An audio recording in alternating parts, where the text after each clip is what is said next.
Hello everyone! Frequent traveler din ba kayo at wala pa kayong credit cards? Nako, dapat meron kasi baka meron na kayo napapalagpas ng mga privileges at promo. Ano nga ba ang perfect credit card for frequent traveler like us? Siyempre, bago ang lahat ng iyan, mag-subscribe naman po muna kayo sa aming YouTube channel at i-like at i-follow nyo na po kami sa aming Instagram at Facebook. Ako po si Mel. I just want us to go, drop everything and just go. Hi everyone! So, eto na nga. So, baka wala pa kayong credit cards dyan at nag-iisip kayo kung ano ba ang credit cards na para sa mga frequent travelers na katulad natin.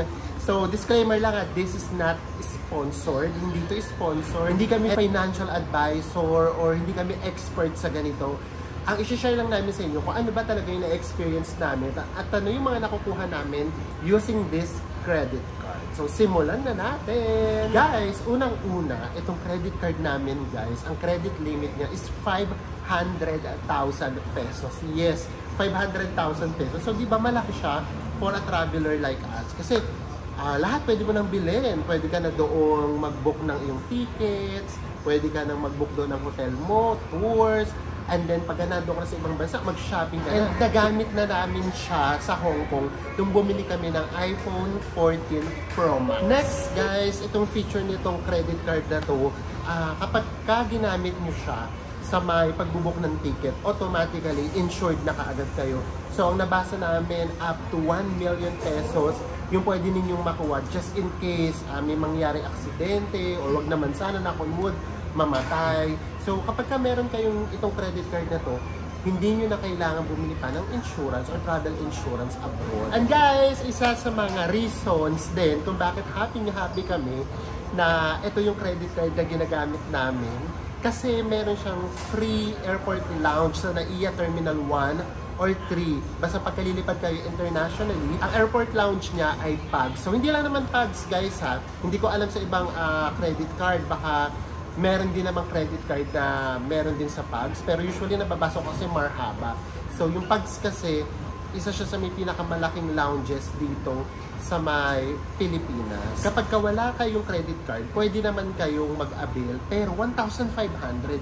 Imagine guys, ang laking bagay ng 1,500. Dalawa kami ni Enzo. So 3,000 pesos agad yung natipid namin.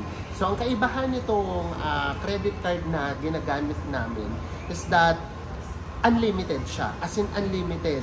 Anytime na meron kayong travel abroad, pwede kayong pumasok doon. Unlike yung ibang credit cards na nababasa namin, 4 times lang, merong 5, 6. So kung yun yung credit cards ninyo, tanungin nyo rin. Kasi baka mamaya meron kayong credit card na sinabi meron kay airport lounge, tapos twice lang pala kayo pwede pumunta, twice a year or 4 times a year. So ito, unlimited siya guys, all year round, or kung hanggang gamit mo yung credit card na yun, pwede kayong gumamit ng airport lounge for free.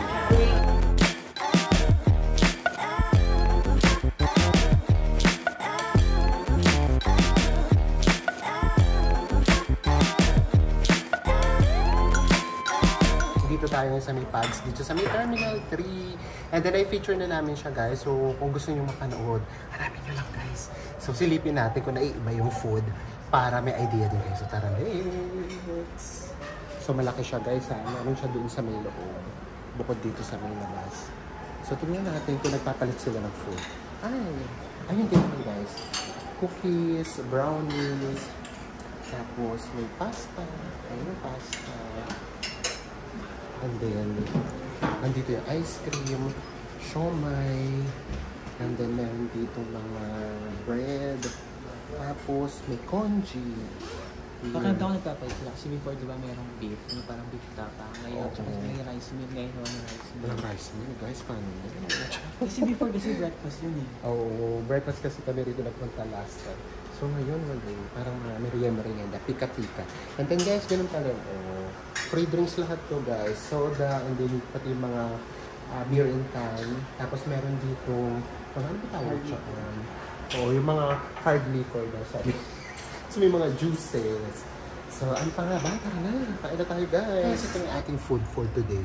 So meron ditong pasta, and then may siopaw, may siomai, kumuha ko ng congee, tapos pinaghalo ko kaagad yung chicken at saka beef. Why not? Tapos si Enzo, may patinapay na kaagad. And then syempre mamaya magdi-dessert pa tayo. Tapos syempre ako Sprite kay Enzo po. So ayan guys, so malaking bagay talaga yung free airport lounge kasi hindi na kayo gagastos sa airport ng pagkain ninyo. Plus, makakapagpahinga kayo ng mas maayos kasi mas komportable yung magiging seats ninyo. So ayan, kaya ako sa inyo, tignan niyo yung mga credit cards ninyo, baka meron kayong ganong privilege. Kain na tayo guys! So tignan niyo naman guys. Ito pa yung view ninyo, ayan, o yung mga aeroplano lumilipad or palipad pala. Guys, isa pa sa may magandang feature nitong credit card na to, doon pa lang sa may bangko, bibigyan ka agad kayo ng special rate for foreign currency exchange. So for example, magpapalit ka ng pera, peso to US, or peso to Thai baht, or whatsoever, iba yung rate na ibibigay sa inyo kaysa dun sa mga regular customers. Same thing guys, kung gagamitin nyo na siya sa may ibang bansa, for example, isuswipe nyo siya, mamimili kayo, iba yung exchange rate niya. So for example lang, kunwari, kapag sa may US, halimbawa lang, so kung ang palitan halimbawa is 55, so kapag ginamit niyo yung credit card niyo, siguro magiging 54.9, 54.95. So malaking bagay din yun, lalo na kung malakihan yung bibili niyo like gadgets. So guys, ito pa yun. The more mo siya ginagamit, the more points you will earn. So yung points na yun, magagamit niyo siya kapag gusto niyo siyang ipambayad halimbawa ng annual fee. Yes guys, huwag niyong tignan yung annual fee masyado, lalo na kung gagamitin niyo naman siya lagi. For example, etong card na to, ang annual fee niya is 5,500. Yes, mukha siyang malaki. Pero kung lagi nyo siyang ginagamit, like us, hindi lang naman to sa may travel namin ginagamit, meron din kaming maliit na negosyo. So ito yung pinambabayad namin sa may supplier. So kada earn namin ng points, naiipon siya. And then dumarating yung katapusan ng taon, na yung points na yun, yung pinambabayad na mismo namin ng annual fee. Minsan nga, may sumusobra pa. Yung point system nila guys, iba-iba, depende sa card. For example, nag-spend ka ng 20 pesos, ang magiging points mo na ma-earned ay 2 points. So imagine parang 10% yun. So every 20 pesos meron kang 2 points. So for example, ginamit namin siya sa may Hong Kong, doon sa may iPhone na binili namin. So that's 65,000 pesos. Ang nakuha namin points ay 6,500. So diba? Ang laking bonus nun guys, ang laking points. Gamitin nyo siya ng gamitin kasi the more nyo siyang ginagamit, the more points kayong magkakaroon at ipambabayad nyo na yun sa may annual fee. So, at the end of the year, parang wala na rin kayong annual fee na binayaran. And guys, isa pa kung bakit happy kami dito sa may credit cards na to, yung kanilang mga rewards program. So for example, ilang beses na namin ito na-experience last year, nagkaroon sila ng promo na kapag naka-accumulate kayo ng 150,000 for 3 months yun guys magkakaroon kayo ng 5,000 na gift check or voucher. Tapos pwede nyo siyang gamitin doon sa mga participating merchants. For example, kami, na-reach namin siya kasi ginagamit naman namin ito sa negosyo. So, naka-reach kami ng 150, nabigyan kami ng 5,000 pesos. So, ang ginawa namin yung 2,000 sa Shopee. Kasi guys, yung sa Shopee, pwede mo siyang i-withdraw na cash. So, ikinash namin yung 2,000 pesos. Yung 2,000 naman sa Lazada, pinambili namin ng mga OOTD namin nakikita yung pornography. And then, yung 1,000 naman, para naman sa may Grab car. Para kapag pupunta kami ng airport, at least kahit pa paano makakatipid. So, yun pa lang guys, ang laking bagay na yun. So, yearly yan, may ganyan sila. So, imagine 5,000 pesos. So, yun pa lang kahit na meron kayong annual fee na 5,500, yun pa lang bawi na. Plus, sometimes meron pa yung may libre kang Starbucks. Ang totoo, nanawa kami before sa may, Krispy Kreme. Kasi meron silang gano'n, for example, 2,000 points, 1,000 points, basta gano'n. So, nagchat-chat naman sila sa inyo kung ano yung mga rewards program nila, minsan monthly, minsan quarterly, or minsan yearly. So, ayan, isa yan sa mga privileges na pwede ninyong makuha kapag meron na kayong credit card. So, guys, ano nga ba yung credit card na ginagamit namin? So, credit card na ginagamit namin ay ang BPI Signature Visa. Ayan yun guys. So itim na yung nakikita ninyo. Yan na ayan yun. So meron siyang annual fee na 5,500 pesos. Pero kapag lagi nyo siyang ginagamit, mababayaran nyo rin siya using your points. So, paano nga ba kami nagkaroon ng BPI credit card na signature Visa? So, nagsimula kami sa may Mastercard, yung pinaka maliit, yung parang para sa mga nag-i-start pa lang mag-credit card, na ang credit limit ay parang nagsimula kami ng 35,000. Yun yung blue din. Habang tumatagal, pataas yung credit limit namin. And then, nung nagsimula na kami mag-travel ulit after nung pandemic, that's the time na nagpa-convert na kami into signature Visa. And then, na-approve ka agad kami. Wala nang usap-usap. Ang tinignan na lang kaagad yung credit limit, of course, na 500,000 na. So, pasok na siya. Pangalawa, syempre yung standing. Dapat talaga, wala kayong bad records. Maganda yung pagbabayad ninyo. So, ayun, na-approve ka agad kami. As in, pagpunta namin sa bangko, actually sa bangko pwede rin sa may online. Kami ginawa namin sa may bangko na lang. So pagpunta namin sa bangko, wala pang 5 minutes, okay na kaagad. Tapos 3 to 5 banking days na i-deliver na kaagad. So yeah guys, so bakit ba ito yung sinasabi namin perfect for frequent traveler like us?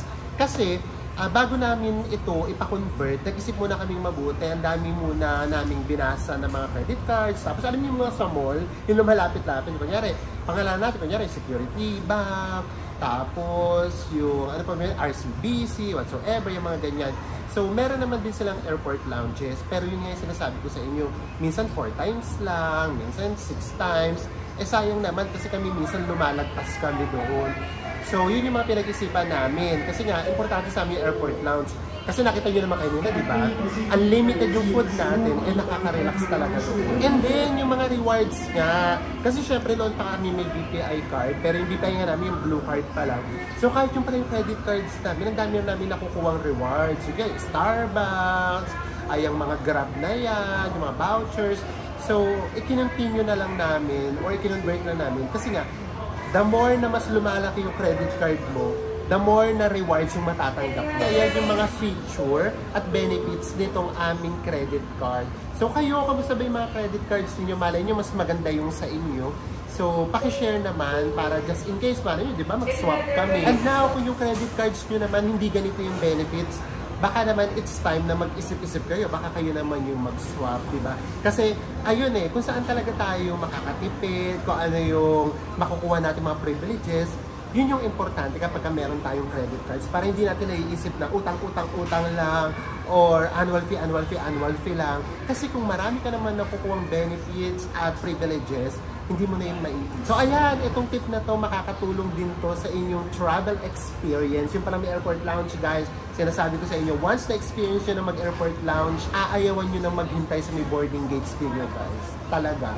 So ayan lang po at maraming salamat po sa inyong lahat at magkita-kita po tayo sa mga susunod pa nating travel vlogs. Bye everyone!